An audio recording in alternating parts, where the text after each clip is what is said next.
So let me directly jump to the issue.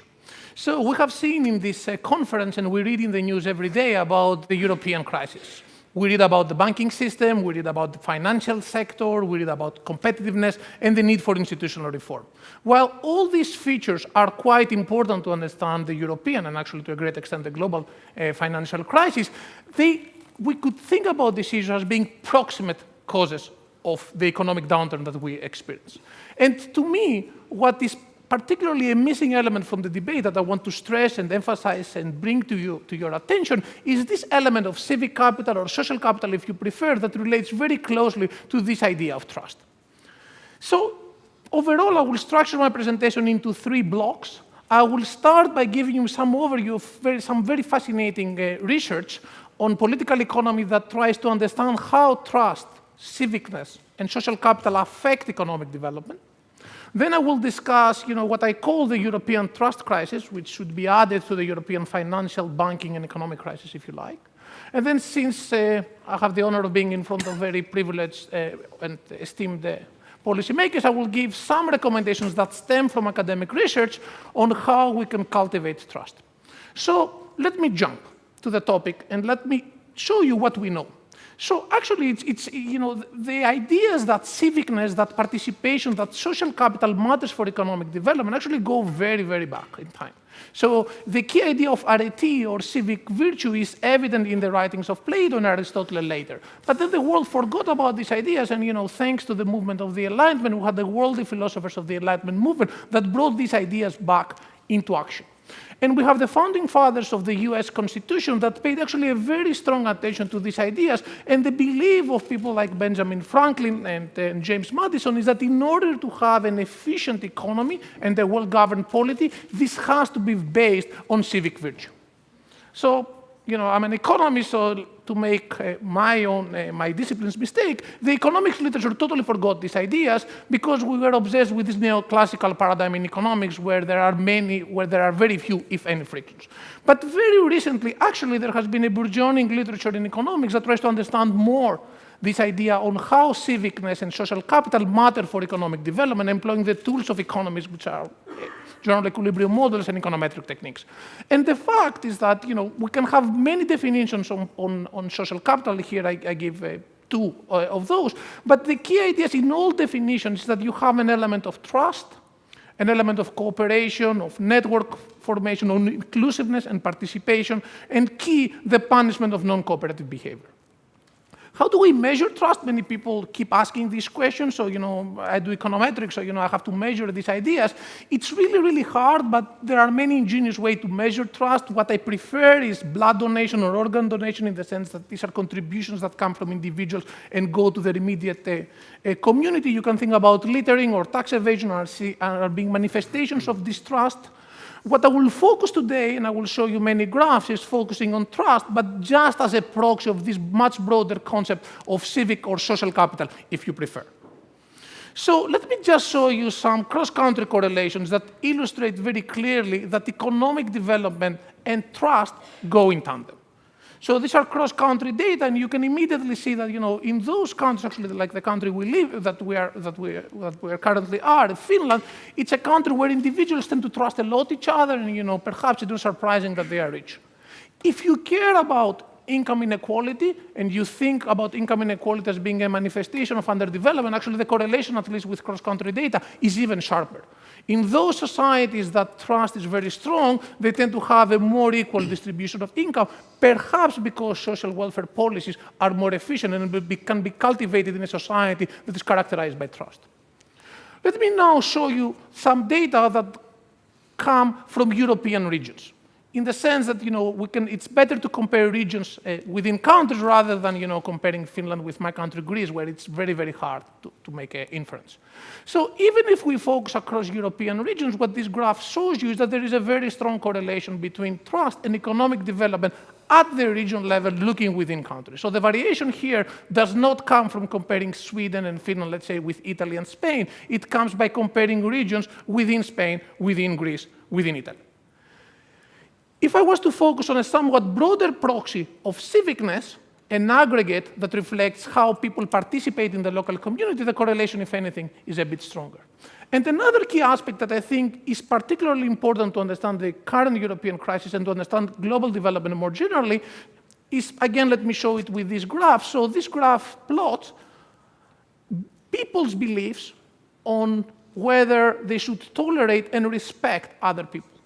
And there seems to be, again, a very strong correlation in the data. And actually, if I was to show you the cross-country evidence, it's even starker.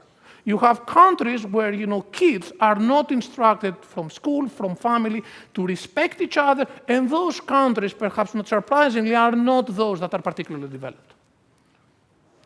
Even if we were to focus over time, so to examine whether changes in people's beliefs correlate with changes in economic development, economic growth, again we get a very strong correlation, and this is particularly important for policymakers because there are ways to improve social cohesion and civicness, and all the evidence we have point out that this could be quite beneficial for economic development. How does trust affect economic development? There are many channels actually that relate to the efficiency of the welfare state that actually relate very strongly with the concept of financial development. If you think finance is the nexus of incomplete contracts, so it is vital for individuals who engage in a financial transaction to be some element of trust. Trade, and we have some fascinating research showing there that we observe much more trade flows and even foreign direct investment between people from countries that tend to trust each other. And all these features are particularly important because they tend to affect a lot trust and link it to total factor productivity and economic efficiency more generally. I want to focus just on one channel because it relates a lot to the discussions we had earlier on today and the discussions we had yesterday. So we tend to believe, and actually I'm those who view that this is key to understand the European crisis, to push for institutional reform. So one of the problems of the countries of the South, and here I have to comment about my country, Greece, is that there is a lot of red tape and corruption. And red tape and corruption are fueled by numerous administrative barriers to start up a new firm, to resolve disputes through the court system. So we have a very formalistic legal system and a very formalistic state. But actually, at the core of this issue, you can think that it is distrust. Unfortunately, in my country, and I guess in many other countries, people tend to believe that the entrepreneur is not there for the welfare of the society, of course for the welfare of himself, but also for the welfare of the society. It's there to steal, to cheat, and somehow manage to climb the hierarchy through corruption and red tape. So this society will endogenously require a lot of administrative procedures to start up, to resolve disputes, and this will in turn fuel corruption, will in turn fuel distrust, because the people will see that, look, the successful entrepreneur is a corrupt one. So we need to break this vicious circle, and it is quite fundamental, I think, to understand the problems, at least in some countries in Europe, that perhaps the deep problem is not the institutional deficiencies per se, but institutional deficiencies are a manifestation of the lack of trust in the society. Now, in the paper that Roland mentioned, I discussed much more these issues, but let me now jump to some actually evidence that illustrates that right now we observe a European trust crisis. So, these keywords that you read in the news every day actually lead to extremely distorted beliefs. If I was to see from my colleagues who mostly come from Europe and myself, there is a clearly anti-sentiment across Europe. This could be anti-immigration, it could be anti-Semitism. Actually, in some countries, it's anti-gay or lesbians, it's anti-EU, it's anti-banks. And this has fueled a significant amount of distrust in the societies. So let me just give you some preliminary data. So what we did for this project is we used some data from the European Social Survey. So these are biannual surveys that reflect how people trust, and more generally, we have data on the beliefs of individuals across many European countries. We also see other manifestations of this distrust in extremely violent demonstration and polemic, as I mentioned before. So let me just show you some preliminary evidence. So this plot just gives you the trust of peoples in the parliament before and after the crisis, where I identify the crisis, roughly speaking, in 2008.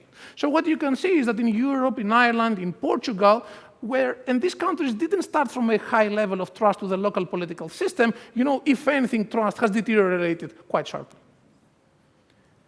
A similar picture emerges from the European Parliament.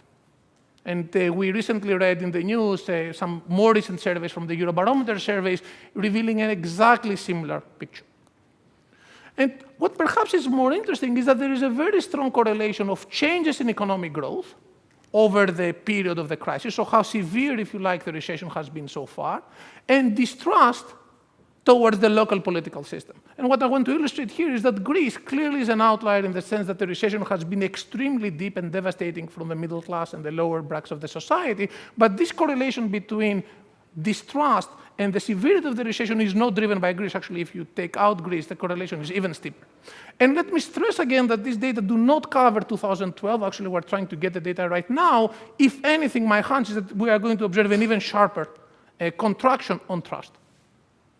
The same applies if I was to focus on people's views about the European Parliament, which I view as a proxy of how people view the European Union. And I think this is particularly important for policymakers, especially because we have the forthcoming European elections next year. So let me just give you the only bit of good news that I could manage to find in the data, which actually I changed a bit my presentation. It's okay news.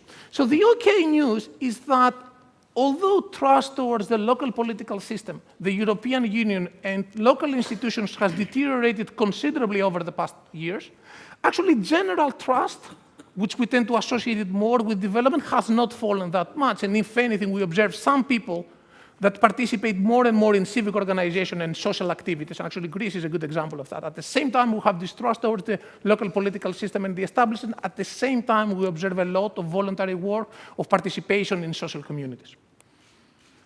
Of course, however, as this graph before illustrated you, is that there is a huge gap on civicness and social capital and trust across Europe, which is something that the European Union policymakers have to take on board. All the evidence we have from econometric work is that these features matter crucially for economic development. They might not matter necessarily for business cycle frequencies or for how severe perhaps the crisis will be at a quarterly or a yearly frequency, but in the medium to long run, there is clear evidence, both theoretical and empirical, that there is a strong effect of trust on economic development. So what can policymakers do? So here, let me start with the really bad news. All the empirical and the econometric evidence that we have is that trust and those differences in civicness that I showed you before are extremely persistent factors. And all the academic literature has linked them to historical events. So that, for example, there is some really cool work focusing on Italy, showing that this legacy of having being as part of a city-state during the Middle Ages correlates strongly with trust, or in the case of Africa, that the slave trades have affected negatively economic development in Africa because they spurred a culture of distrust. Now, going now more to policies, the interesting aspect is that some policies that were discussed in this forum, and they are discussed among policymakers, like openness, like international trade, if you like, commerce, competition policies, can spur trust and cultivate social cohesion in the economy. So I want you to think, so this is a group of people that believe that competition is good, and as an economist I share this view. Competition and improving the openness of the society can have also beneficial aspects for economic growth because also it will cultivate trust. The second pillar of policies regards the educational system, and all the evidence we have, and this comes from a plethora of countries, is that the more educated people, the more trust they exhibit against strangers.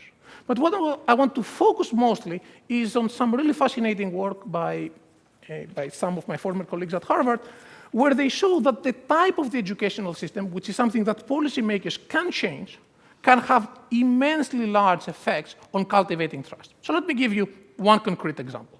So I grew up in Greece, I attended high school there, and Greece is an educational system which is very vertical. Let me elaborate. We had to memorize. The teacher was the absolute dictator of the class, if I was to use this word. So he was lecturing, we had to keep notes, and then the exam was based on these lectures. There was a single book, which was something like a gospel, so we had to learn it by heart, and perhaps that's why I managed to enter the law school, because I learned this book by heart. So this approach is very monolithic. And there are many other countries that share this very vertical type of educational system. From what I read, it seems that France is one of those. And needless to say, this type of educational system does not cultivate trust, almost at all. As a student, I never did a group assignment, and I attended one of the best, at least in theory, private schools in Greece. Let me contrast that with a very horizontal type of educational system that my view is these countries have and the Anglo-Saxon countries have, which is based on group projects, on teamwork. The teacher is there to nudge students to collaborate, and this happens at extremely young age, where we know from a distinct literature in economics that really matters when you do interventions at a very early stage. So this type of horizontal type of educational system seems to cultivate trust at all. So let me conclude with some immediate recommendations. So the first recommendation is that policymakers need to pay a lot of attention on this trust measure. It is not simply a dinner talk. They have to monitor those developments, and they have to monitor them very, very closely, because we observe huge divergence of beliefs in Europe, and even at the starting of the European Union project, the beliefs differed considerably across the EU. On the specifics, competition and liberalization policies need to be pushed, because they will bring a dividend not only through the usual channels that we think as economists or as policymakers, but also by cultivating trust. And moreover, I want to stress to this idea that the educational system can have a very huge effect, and not necessarily by cultivating education. This can have an effect for sure, but also by changing the structure. So again, thanks a lot for the invitation, and it's a great pleasure to be here. Thank you.